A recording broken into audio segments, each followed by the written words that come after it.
नमस्कार, live बिलोन media में आपका स्वागत है। आइए जानते हैं आज की बड़ी खबर को। मिशन चौक स्थित टाइनी टास्क विद्यालय में वार्षिक महोत्सव का हुआ भव्य आयोजन। लोहरदगा के टाइनी टास्क विद्यालय के बच्चों की प्रतिभा अचंभित करने वाली है। डीआईजी नौशाद आलम, सतरंगी फूलों से सजी बाग ही सुंदर लगते हैं। लोहरदगा मिशन चौक स्थित टाइनी टास्क त्रिवेणी कॉन्वेंट में वार्षिक उत्सव रंगारंग कार्यक्रम के साथ धूमधाम से मनाया गया। कार्यक्रम में बतौर मुख्य अतिथि के रूप में उपस्थित पुलिस उप महानिरीक्षक नौशाद आलम ने कहा कि इस विद्यालय के बच्चों की प्रतिभा अचंभित करने वाली है। छोटे छोटे बच्चों ने विविध कार्यक्रमों के माध्यम से अपनी प्रतिभा का प्रदर्शन जिस रूप से कराया, उसे देखकर पूर्ण विश्वास के साथ कहा जा सकता है कि ये बच्चे वास्तव में भविष्य में अपने परिवार, जिला, राज्य और देश का नाम रोशन करने में प्रमुख भूमिका निभाएंगे। विद्यालय के अध्यक्ष और बिहार के पूर्व निधान सांसद प्रवीण कुमार सिंह ने कहा कि जिस बाग में सतरंगी फूल होते हैं वही बाग देखने में सुंदर और मनमोहक लगते हैं। उन्होंने कहा कि विद्यालय की स्थापना कल से ही इस विद्यालय को शिक्षा के क्षेत्र में अनूठा बनाने का मेरा संकल्प था। इन छोटे छोटे बच्चों की प्रतिभा को देखकर प्रफुल्लित मन से कह सकता हूं कि यहाँ के शिक्षकों ने काफी परिश्रम से इन्हें गढ़ने का कार्य किया है और अभिभावकों का सहयोग भी सराहनीय है। हमारा शुरू से ही बच्चों का सर्वांगीण विकास करना लक्ष्य रहा है और हम इसी लक्ष्य को प्राप्त करने के लिए निरंतर आगे बढ़ रहे हैं। उन्होंने कहा कि यहाँ पढ़ाई लिखाई के साथ साथ खेल कूद, आधुनिक टेक्नोलॉजी, विज्ञान के साथ कला पर भी विशेष ध्यान दिया जाता है। विद्यालय के डायरेक्टर आजाद शत्रु ने भावी योजनाओं की विस्तार से रूपरेखा रखा, जबकि प्रबंधक और शैक्षणिक मार्गदर्शिका जावनी सिंह ने आगत स्थितियों एवं अभिभावकों को समक्ष विद्यालय में संचालित पूर्ण गतिविधियों को विस्तार से रखने का काम किया है। उल्लेखनीय है कि वार्षिक उत्सव का आयोजन टाइम टास्क के एडमिनिस्ट्रेटर मिस्टर रघुवीर शर्मा की देखरेख में किया गया। इस कार्यक्रम के शुभारंभ गणेश जी के समक्ष दीप प्रज्वलित मिस्टर प्रवीण कुमार सिंह, मिस्टर जान हमीद, मिस्टर आजाद शत्रु, मिस्टर रघुवीर शर्मा और मिस्टर शंकर झा ने किया। इस कार्यक्रम में विद्यालय के सभी शिक्षक शिक्षिकाएं और अभिभावकगण उपस्थित थे। बच्चों ने अनेक कार्यक्रम जैसे स्थानीय नृत्य, गणेश वंदना, तेलंगाना नृत्य, मणिपुर नृत्य, डिस्को डांस, पहाड़ी नृत्य, कव्वाली तथा हिंदी और अंग्रेजी भाषण प्रस्तुत किया, जो कि बड़ा मनमोहक था। आप देख रहे हैं, हमारी कोशिश रहती है कि हम पढ़ाई के साथ साथ बच्चों को अन्य गतिविधियों जैसे नृत्य, खेल आदि में भी बढ़ने का मौका दें और लोहरदगा का पूर्ण विकास करने में मदद करें। अभिनेता सैफ अली खान पर जानलेवा हमला करने वाले आरोपी मोहम्मद शरीफुल इस्लाम शहजाद को थाने से गिरफ्तार किया गया। मुंबई पुलिस के अनुसार आरोपी मूल रूप से बांग्लादेशी है और अवैध रूप से भारत प्रवेश करने के बाद उसने अपना नाम बदल लिया था। अभी उसने वर्तमान में नाम विजय दास रखा हुआ था। आरोपी विजय दास और मोहम्मद इलियास सहित कई नामों का इस्तेमाल कर रहा था। प्रयागराज उत्तर प्रदेश महाकुंभ मेला सेक्टर 19 में लगी भीषण आग, 2000 से अधिक टेंट जलकर हुए खाक। हालांकि घटना में किसी तरह की जान हानि नहीं हुई है। कड़ी मशक्कत के बाद आग पर काबू पा लिया गया है। मौके पर एनडीआरएफ की टीम मौजूद। घटना के बाद मुख्यमंत्री योगी आदित्यनाथ घटना पर पहुँचे। हजारीबाग जिले के बड़का गांव क्षेत्र के लुरुंगा गांव में अवैध कोयला निकालने के दौरान खदान में धंसकर 2 लोगों की मौत।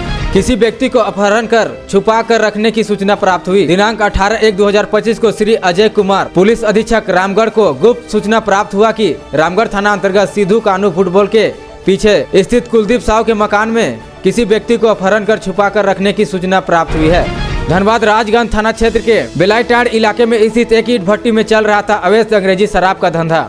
उत्पाद विभाग की टीम ने छापेमारी कर भारी मात्रा में अलग अलग ब्रांड की अंग्रेजी शराब बरामद किया, जिसकी कीमत 25 लाख रुपए बताई जा रही है। साथ ही मौके से पैकेजिंग के उपकरण, कच्चा प्रिंट और शराब, कच्चा स्पिरिट और शराब निर्माण में उपयोग होने वाली अन्य चीजें भी बरामद किए गए हैं। पंजाब के बरनाला जिले में निजी फैक्ट्री के पैकिंग स्थल पर खड़े एक ट्रक में अचानक लगी आग। हादसे में ट्रक चालक और खलासी जिंदा जले। जानकारी के अनुसार ट्रक ड्राइवर ट्रक के अंदर कुछ पक्का रहे थे, तभी ट्रक में अचानक लगा आग। धीरे धीरे आग बुरी तरह फैल गई, जिससे ट्रक में बैठे 2 लोग बुरी तरह झुलस गए।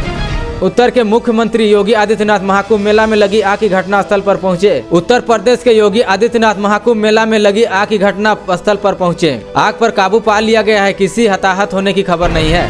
आशु नेत्री नीरू शांति भगत के आशु के इस्तीफा के बाद सोशल मीडिया पर आपत्तिजनक टिप्पणी करने वाले आर्यन कुमार के खिलाफ थाना में मामला दर्ज। मां ने गेम खेलने को नहीं दिया मोबाइल तो खा लिया नैनो यूरिया, हालत गंभीर। लोहरदगा कुड़ू थाना क्षेत्र में एक नाबालिग द्वारा नैनो यूरिया खाकर आत्महत्या का प्रयास किया। घटना की जानकारी होने पश्चात परिजनों द्वारा नाबालिग को इलाज के लिए अस्पताल में भर्ती कराया गया। जानकारी अनुसार नाबालिग बालक गेम खेलने के लिए अपनी मां से मोबाइल मांग रहा था। मोबाइल नहीं मिलने से गुस्साए नाबालिग ने खेतों में डालने के लिए रखा गया नैनो यूरिया खा लिया, जिससे उसकी स्थिति बिगड़ने लगी। परिजनों ने बालक को इलाज के लिए अस्पताल में भर्ती कराया गया, जहाँ उसकी स्थिति स्थिर बनी हुई है। गुमला जिले के सदर अस्पताल में रिजेरियन डिलीवरी के दौरान महिला के पेट में 7 सेंटीमीटर का कपड़ा छोड़ दिया गया, जिसके बाद महिला को दोबारा ऑपरेशन कराना पड़ा। इलाज के लिए गाय भैंस तक बेच दी। इस मामले की शिकायत पुलिस में भी की गई, लेकिन कोई कार्रवाई नहीं हुई, जिसके बाद पीड़ित परिवार कोर्ट पहुंचा और न्याय की गुहार लगाई। धोबी समाज का विकास शिक्षा तथा जागरूकता के बगैर नहीं हो सकता है। विधानसभा मंचासीन विधायक तथा अन्य कार्यक्रम में पहुंचे लोग। कुडू लोहरदगा अखिल भारतीय धोबी महासंघ झारखंड प्रदेश के तत्वाधान में रविवार को और मांझी के रुक्का डैम परिसर में विधायकों का नागरिक अभिनंदन सह वन भोज कार्यक्रम का आयोजन किया गया। कार्यक्रम में मौके पर पहुंचे काके विधायक, विधानसभा के विधायक सुरेश कुमार, राष्ट्रीय अध्यक्ष कृष्ण कुमार कनौजिया, छत्तीसगढ़ के मुख्यमंत्री निजी सचिव तुलसी कौशिक सहित अन्य अतिथियों का झारखंड प्रदेश के द्वारा सम्मानित किया गया। विधायकों का नागरिक अभिनंदन सह वन भोज कार्यक्रम को संबोधित करते हुए विधायक सुरेश बैठा ने कहा कि समाज को आगे बढ़ने के लिए शिक्षा जरूरी है। बगैर शिक्षा तथा एकजुटता के समाज को विकास संभव नहीं है।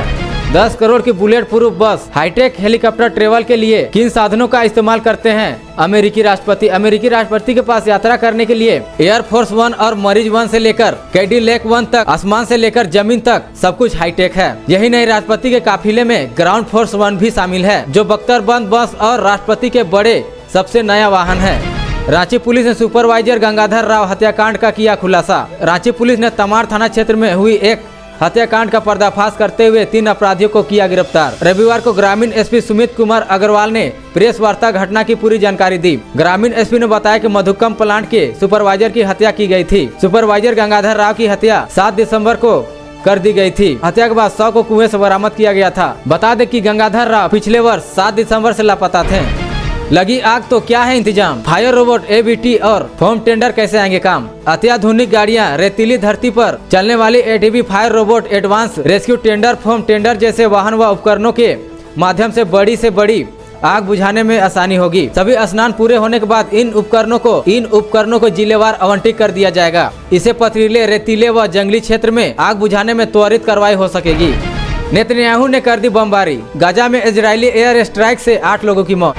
गाजियाबाद के लोनी इलाके में 3 मंजिला मकान में भीषण आग लग गई। दमकल कर्मियों ने दीवार तोड़कर महिला और बच्चों को बाहर निकाला और अस्पताल में भर्ती कराया गया, जहां इलाज के दौरान डॉक्टरों ने चारों को मृत घोषित कर दिया।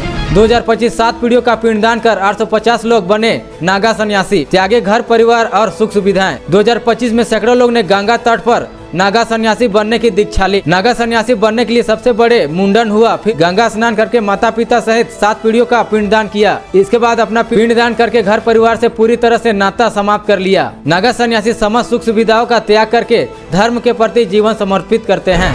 नहीं सुधर रहा बांग्लादेश, अब सीमा पर भारतीय किसानों से हुई भिड़ंत। बीएसएफ ने तुरंत संभाला मोर्चा। बांग्लादेश में फैली अशांति के बीच अंतर्राष्ट्रीय सीमा पर सुरक्षा को बढ़ा दिया गया है। इस बीच खबर है कि अंतर्राष्ट्रीय सीमा पर भारतीय और बांग्लादेशी किसानों के बीच झड़प हुई है। आयोग लाभुकों को मिला अबुआ आवास, मुखिया एवं पंचायत सेवक निलंबित, वीडियो और कोऑर्डिनेटर को शोकज। गढ़वा मुखिया और पंचायत सेवक निलंबित। गढ़वा मुखिया और पंचायत सेवक को निलंबित करने की अनुशंसा की गई है। वीडियो और कोऑर्डिनेटर को शोकज किया गया है। अबुआ आवास पर गड़बड़ी पाए जाने पर यह कार्रवाई की गई है। खरौंदी प्रखंड की ग्राम पंचायत खरौंदी में आयोग लाभुकों को अबुआ आवास का लाभ दिए जाने की संबंधी प्राप्त शिकायत मिली थी। इसकी जांच में पाया गया कि खरौंदी पंचायत में 9 आयोग लाभुकों को आवास स्वीकृत कराया गया।